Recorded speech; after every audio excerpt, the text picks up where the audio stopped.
Morning students, welcome to the TSN school. आज हम पढ़ेंगे आपकी हिंदी विषय की पाठ्य पुस्तक बसंत भाग 3 का पाठ 5, जिसका नाम है चिट्ठियों की अनूठी दुनिया और इसके लेखक हैं अरविंद कुमार सिंह। पाठ पढ़ने से पहले जानते हैं लेखक परिचय और पाठ परिचय। लेखक अरविंद कुमार सिंह जी का जन्म 7 अप्रैल 1965 को उत्तर प्रदेश के बस्सी जिले में हुआ। इस पाठ में लेखक ने अब चिट्ठियों की अनूठी दुनिया के बारे में बताया है कि किस तरह से चिट्ठियाँ और पत्रों की दुनिया अनूठी और अनोखी है। आजकल का ज़माना व्हाट्सएप, SMS, मोबाइल का ज़माना है और कुरियर का ज़माना है। चिट्ठियाँ कहीं पीछे खो गई है, लेकिन एक ज़माना था जब चिट्ठियों की बहुत ही अहमियत थी। लोग डाकिये का इंतज़ार करते थे और अपने प्रियजनों की चिट्ठियों को सहेज कर और संभाल कर रखते थे, और पुरानी यादों को फिर से ताज़ा करना बहुत ही सरल था। लेखक ये भी बताते हैं कि पहले किस तरह की चिट्ठियाँ होती थी। तो आइए अब पढ़ते हैं पाठ, जो कि एक लेख है। लेखक इस लेख में चिट्ठियों का महत्व बताया है। तो पढ़ते हैं पाठ। पत्रों की दुनिया भी अजीबोगरीब है और उसकी उपयोगिता हमेशा से बनी रही है। पत्र जो काम कर सकते हैं वह संचार का आधुनिकतम संसाधन नहीं कर सकता है। पत्र जैसा संतोष फ़ोन या SMS का संदेश कहाँ दे सकता है। पत्र एक नया सिलसिला शुरू करते हैं और राजनीति, साहित्य तथा कला के क्षेत्रों में तमाम विवाद और नई घटनाओं की जड़ भी ये पत्र ही होते हैं। दुनिया का तमाम साहित्य पत्रों पर केंद्रित है और मानव सभ्यता के विकास में इन पत्रों ने अनूठी भूमिका निभाई है। तो लेखक कहते हैं कि पत्रों की जो ये दुनिया है ये बहुत ही अजीबोगरीब है, बहुत ही अनोखी है और उसकी उपयोगिता हमेशा से बनी रही है। हमेशा से पत्र, जब पहले डाकिये नहीं होते थे, पोस्ट ऑफिस या डाकघर नहीं होता था, उससे पहले भी पत्रों का आदान प्रदान होता था। और पहले पत्रों को लाने ले जाने के लिए कबूतरों या हाथी घोड़ों का प्रयोग किया जाता था, या संदेशवाहक, जिन्हें हरकारे भी कहते हैं, वह संदेश को, मौखिक संदेश को एक जगह से दूसरी जगह पर पहुंचाते थे। तो पत्र जो काम कर सकते हैं वह संचार का आधुनिकतम साधन नहीं कर सकते। तो जो संदेश या जो भावनाएं पत्रों के माध्यम से एक जगह से दूसरी जगह पहुंचाई जाती थी, वे जो आधुनिक संचार के साधन हैं, SMS है या फ़ोन, या फिर जो अभी वर्तमान में व्हाट्सएप और SMS वगैरह जो हैं, उससे नहीं पहुंचाई जा सकती। पत्र एक नया सिलसिला शुरू करते हैं और राजनीति, साहित्य तथा कला के क्षेत्रों में तमाम विवाद और नई घटनाओं की जड़ भी पत्र ही होते हैं। पत्रों से एक नया सिलसिला या नया दौर शुरू होता है। राजनीति हो, चाहे साहित्य हो, चाहे कला हो, हर क्षेत्रों में पत्रों से ही विवाद उत्पन्न होता है और नई घटनाएं भी पत्रों के माध्यम से ही शुरू होती है। दुनिया का तमाम साहित्य पत्रों पर केंद्रित है।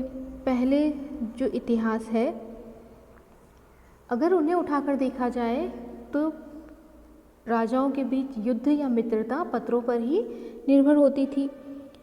और जो पत्र हमारे पूर्वजों ने लिखे हैं, जैसे कि महात्मा गांधी हैं, रविंद्रनाथ टैगोर है, या और भी राजनीतिक नेता है या साहित्यकार है, उनके जो पत्र होते थे उन्होंने भी साहित्य का रूप ले लिया। और अगर देखा जाए तो जो पत्र हैं उन्हीं में हमारे इतिहास निर्भर है, या उसी में इतिहास से छुपा हुआ है। तो इसीलिए लेखक ने कहा है कि दुनिया का तमाम साहित्य पत्रों पर केंद्रित है। कई बड़े बड़े लेखकों ने जो पत्र लिखे हैं वो साहित्य से जुड़े हुए होते थे, तो उन पत्रों के माध्यम से ही या उन पत्रों में ही दुनिया का तमाम, यानी कि सारा का सारा साहित्य केंद्रित है। मानव सभ्यता के विकास में इन पत्रों ने अनूठी भूमिका निभाई है कि मानव का जो विकास हुआ है, जो आगे बढ़ा है मनुष्य, उसका विकास इन पत्रों में अनूठी भूमिका इसने निभाई है। आगे लेखक कहते हैं आगे कि पत्रों का भाव सब जगह एक सा है, भले ही उसका नाम अलग अलग हो। पत्र को उर्दू में खत, संस्कृत में पत्र, कन्नड़ में कागद, तेलुगु में उत्तरम, जाबू और लेख तथा तमिल में कड़ित कहा जाता है। पत्र यादों को सहेज कर रखते हैं, इसमें किसी को कोई संदेह नहीं है। हर एक की अपनी पत्र लेखन कला है और हर एक के पत्रों का अपना दायरा।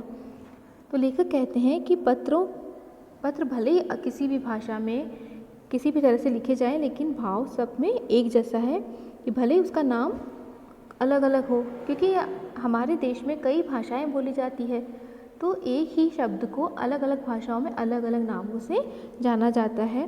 तो उसी तरह से पत्र भी अलग अलग भाषाओं में अलग अलग नामों से जाना जाता है। तो उसमें उन्होंने उदाहरण दिया है कि पत्र को उर्दू में तो खत कहते हैं, संस्कृत में पत्र, कन्नड़ में कागद, तेलुगु भाषा में उत्तरम, जाबू और लेख कहते हैं और तमिल में कड़ित कहा जाता है। लेकिन है तो वह पत्र ही, और पत्र यादों को सहेज कर रखते हैं, इसमें किसी को कोई संदेह नहीं है। किसी को पुरानी यादों को, पुरानी बातों को पत्र में जो लिखा जाता है, उनमें उन यादों को संजोकर यानी सहेज कर रखा जाता है। इसमें किसी को भी कोई संदेह या शक नहीं होगा। हर एक की अपनी पत्र लेखन कला है कि हम किस तरह से पत्र लिखते हैं, ये सब पे अलग अलग निर्भर करता है कि वो किस तरह पत्र शुरू करते हैं, किस तरह से कोई लेख की तरह लिखता है, कोई घटनाओं को जोड़ते हुए लिखता है, कोई हंसी मजाक करते हुए लिखता है। तो सबकी अपनी अपनी कला है और हर एक के पत्रों का अपना दायरा है। पत्र दायरा मतलब कि उसका क्षेत्र। तो जैसे हम अपने परिवार के लोगों को लिखते हैं तो अपने परिवारजनों के बारे में, अगर राजनीतिक है तो राजनीति से जुड़ा हुआ, साहित्यिक है तो साहित्य से जुड़ा होगा। तो इस तरह से हर एक का अपना अपना दायरा होता है। अब आगे, दुनिया भर में रोज़ करोड़ों पत्र एक दूसरे को तलाशते तमाम ठिकानों तक पहुंचते हैं। भारत में ही रोज़ 4.5 करोड़ चिट्ठियां डाक में डाली जाती हैं, जो साबित करती है कि पत्र कितनी अहमियत रखते हैं। लेखक कहते हैं कि दुनिया भर में रोज़ ही करोड़ों पत्र लिखे जाते हैं और फिर वो एक जगह से दूसरे जगह, यानी कि जहाँ के लिए उन्हें लिखा गया है वहाँ ठिकानों, यानी कि उनके जो लक्ष्य हैं, जहाँ का पता दिया होता है, वहाँ तक पहुँचाए जाते हैं। उन पतों को ढूंढते हुए पहुँचाए जाते हैं। और भारत में ही रोज़ 4.5 करोड़ चिट्ठियाँ डाक में डाली जाती हैं, यानी कि अभी भी पत्रों का उतना ही महत्व है। हाँ, कुछ कम ज़रूर हुआ है, लेकिन फिर भी इनकी पत्रों की अहमियत अभी भी बाकी है। पंडित जवाहरलाल नेहरू ने सन 1953 में सही ही कहा था कि हज़ारों सालों तक संचार का साधन केवल हरकारे या रनर्स या फिर तेज घोड़े रहे हैं। उसके बाद पहिए आए, पर रेलवे और तार से भारी बदलाव आया। तार ने रेलों से भी तेज गति से संवाद पहुंचाने का सिलसिला शुरू किया। अब टेलीफोन, वायरलेस और आगे रडार दुनिया बदल रहा है। तो लेखक कहते हैं कि पंडित जवाहरलाल नेहरू का उदाहरण देते हुए बताते हैं कि सन 1953 में उन्होंने बिल्कुल सही कहा था कि हज़ारों सालों तक संचार का साधन, यानी समाचार को एक जगह से दूसरी जगह पहुंचाने का साधन केवल हरकारे या दूत, या जिन्हें इंग्लिश में रनर्स कहते हैं, या फिर तेज घोड़े रहे हैं, संदेशवाहक, या फिर वे घोड़े जो बहुत तेज़ी से दौड़ सकते थे, उनके माध्यम से समाचारों को पहुंचाया जाता था। उसके बाद पहिए यानी कि रेल का आविष्कार हुआ और ट्रेन या रेलों की वजह से संदेश हज़ारों लाखों की संख्या में पत्रों को एक जगह से दूसरी जगह जल्दी से भेजा जाने लगा। पर रेलवे और तार से भारी बदलाव आया। पंडित जवाहरलाल नेहरू कहना चाहते थे कि पहिए मतलब कि बैलगाड़ी, घोड़ा गाड़ी, इनका उदाहरण देते हैं। पहिए आने से मतलब आने का कहकर उसके बाद रेल और तार के आने से और भी ज़्यादा बदलाव आया। तो रेलवे की मदद से बहुत ज़्यादा पत्रों को एक साथ एक जगह से दूसरी जगह ले जाया जाने लगा और उससे भी ज़्यादा बदलाव आया तार से, जो कुछ ही क्षणों में जो भी संदेश होता था, लेकिन इसकी सीमाएं थी कि कुछ ही शब्दों में हम अपने संदेश को पहुंचा सकते थे। तो तार के माध्यम से और भी ज़्यादा बदलाव आया जल्दी से संदेश पहुंचाने में, और तार ने रेलों से भी तेज़ गति से संवाद पहुंचाने का सिलसिला शुरू किया, यानी कि नया दौर शुरू हुआ तार से, जिसने रेल से भी ज़्यादा तेज़ी से समाचार पहुंचाने का सिलसिला शुरू किया। अब टेलीफोन, वायरलेस और आगे रडार दुनिया बदल रहे हैं। यानी कि जब जवाहरलाल नेहरू जी ने ये बात कही, उस समय मोबाइल फ़ोन का दुनिया में सोचा भी नहीं गया था। तो उस समय तक टेलीफोन और वायरलेस ही होते थे, और उनकी वजह से वो कह रहे थे कि उनकी वजह से दुनिया बदल रही है और आगे रडार की दुनिया और भी तेज़ी से संदेश को पहुंचाने का काम करेगी। आगे पिछली शताब्दी में पत्र लेखन ने एक कला का रूप ले लिया। डाक व्यवस्था के सुधार के साथ पत्रों को सही दिशा देने के लिए विशेष प्रयास किए गए। पत्र संस्कृति विकसित करने के लिए स्कूली पाठ्यक्रमों में पत्र लेखन का विषय भी शामिल किया गया।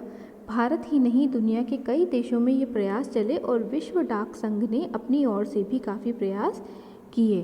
तो यहाँ लेखक कहते हैं कि पिछली शताब्दी यानी कि 19वीं जो शताब्दी थी, उसमें पत्र लेखन ने एक कला का रूप ले लिया, यानी पत्र लिखना एक कला मानी जाने लगी, और डाक व्यवस्था के सुधार के साथ पत्रों को सही दिशा देने के लिए विशेष प्रयास किए गए कि पत्र जो हैं सही पते पर समय से पहुँचे और अच्छे से लिखे जाएं। इसके लिए कई विशेष प्रयास किए गए, और इस संस्कृति यानी पत्र लेखन की जो संस्कृति है उसे सभी में विकसित करने के लिए, यानी बचपन से ही यह संस्कृति या ये कला सभी में आए, उसके लिए स्कूली पाठ्यक्रमों या सिलेबस में भी पत्र लेखन का विषय शामिल किया। जैसे कि आप जानते हैं, आपकी हिंदी व्याकरण में भी पत्र लेखन टॉपिक है।